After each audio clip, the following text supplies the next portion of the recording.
Mini ITX cases have been getting impressively both small, versatile, and actually their ability to hold stuff has been pretty incredible.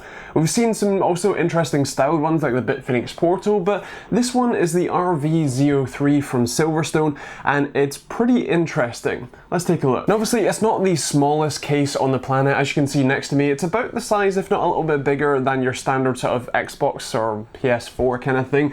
So it is a little bit on the bigger side for an ITX chassis, but it is still pretty thin and it still holds a lot inside.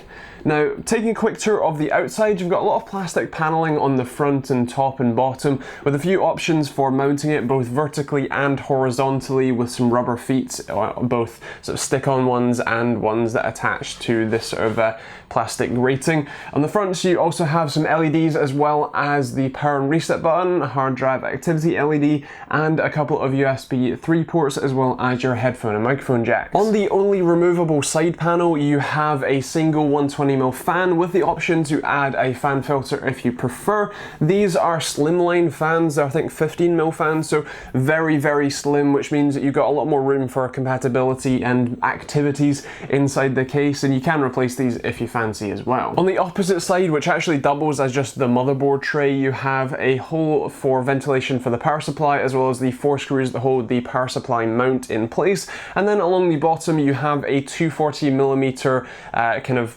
radiator plot. Generally, or pre-installed, you have one slimline 120mm fan, although you can add a second or, you know, upgrade the fans if you like. But this also provides ample kind of effectively airflow for your graphics card. And on the back of the case, you have a slot for a dual slot graphics card, as well as a load of ventilation above your motherboard's rear I/O and a power supply pass-through. So there's a quick tour of the outside. Let's go inside. Taking the side panel off, besides looking at the very slimline fan, you have the motherboard tray at the top, or at least the section for your motherboard.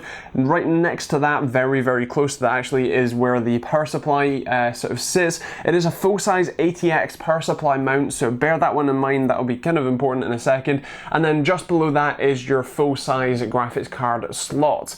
You can also add up to two 2.5-inch SSDs in the drive bays, essentially on top of the graphics card mount, which is a nice way to do it and a pretty decent step. Obviously, you can also use things like M.2 SSDs as well, but as far as I'm aware, there's no 3.5-inch drive bays in here, so bear that one in mind. Once you take the PCIe riser for the graphics card out, you'll see that there's a fair bit of space in here. So if you went with a low profile or a small graphics card, then you would have a lot of extra space that you can mount some things in. They do also include an RGB controller for that front kind of RGB strip, and that is meant to mount up against the front here. It's magnetic, so it just clips up the front. Has a lot of options for adding extra LEDs, so if you want to somehow make the case very, very bright through the small fan holes, then you can do that if you fancy, but you can also connect it directly to your motherboard if you prefer. Now actually building into the case is where it gets pretty interesting. As I mentioned, it uses a full-size ATX power supply, and if you're not using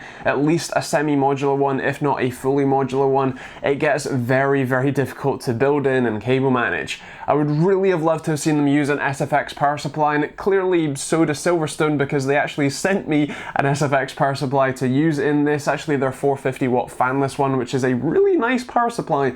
But sadly, unless you get the adapter bracket, you cannot use that in the system, or at least without it being sort of freely floating inside, which is not a good idea.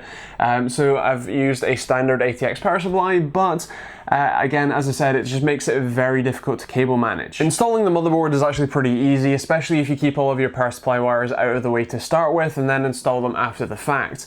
When you actually install the motherboard though, you will obviously need to connect up your front panel I/O, and that's where it gets a bit tricky. The front panel I/O comes right out where the graphics card sits, which means you have to do some pretty intricate routing to get it past the PCIe riser, but also past the small sort of blockage wall that they've got there that holds the PCIe kind of cover up, as well as kind of get it around your CPU cooler and all that sort of stuff. So bear that one in mind. I would mention though, there is actually a lot of vertical space in here, so even the Wraith Spire fit just fine with a good amount of room, even with the fan on top of that. So there's a good bit of room in there, which is nice to see. Now the graphics card I went with here is obviously one of the larger ones. It's an Asus Strix RX 580. That's actually a fairly deep card as well as long and wide. So bear that one in mind. But when I did finally get it in, which was a pretty big kind of force in, it did tend to get a little bit on the loud side. Now do bear in mind, you do have some pretty great ventilation getting into the card and keeping it cool, so temperatures were in like 60-70 degree range, which is awesome. But bear in mind that obviously with an open style card but having almost a closed chamber, most of that air will be coming out of the back and therefore may sort of recirculate and stuff like that, which may be a bit of an issue. But overall, actually temperatures on the CPU side as well were also pretty low in the like 60-ish, 70 degrees Celsius range, which again for I should probably mention which chip, it's the Ryzen 1600X at stock, but again, even with that sort of chip with a Wraith Spire, that's not too bad. And despite the graphics card, I think having a bit of a sort of software bug and just going full blast on the fans, I was still fairly happy with the overall kind of usage experience. Although I would mention that some of the cables weren't routed overly well just because of how I can physically fit them in. And so there was a little bit of a ticking from a couple of the different fans where one of the cables was slightly resting up as it spun. So what's the thoughts here? Well, for me, the value proposition is pretty good. It's around about £100 at the time of filming in the UK. If you do want to check this case out, by the way, I'll leave a link in the description down below where you can take a look at it and pick one up if you fancy. But nonetheless, the only thing, as I said, I'd like to see a little bit better options for cable routing and an SFX power supply mount instead.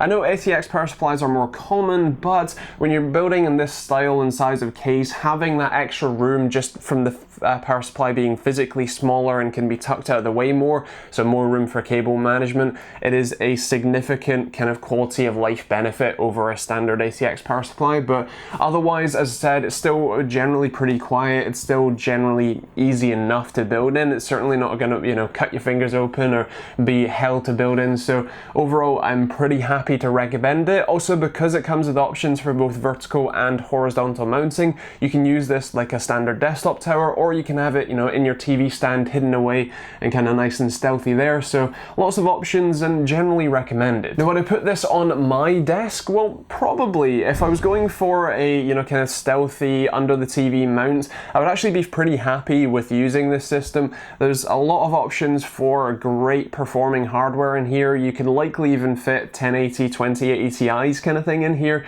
if you can get a beefy enough power supply. And as I said, with CPU wise, you can fit some pretty decent stuff in here too. So this could be a very interesting and very kind of powerhouse PC if you wanted it to, or just a stealthy little gaming PC to hide under your TV. As I mentioned, if you want one of these or you just want to check out pricing when and where you watch this, or the different color options, because there are a few, take a look at the link in the description down below. There's also a load of other links down there too, for merch to private internet access, which is a great VPN I highly recommend and use personally, and you can check that out.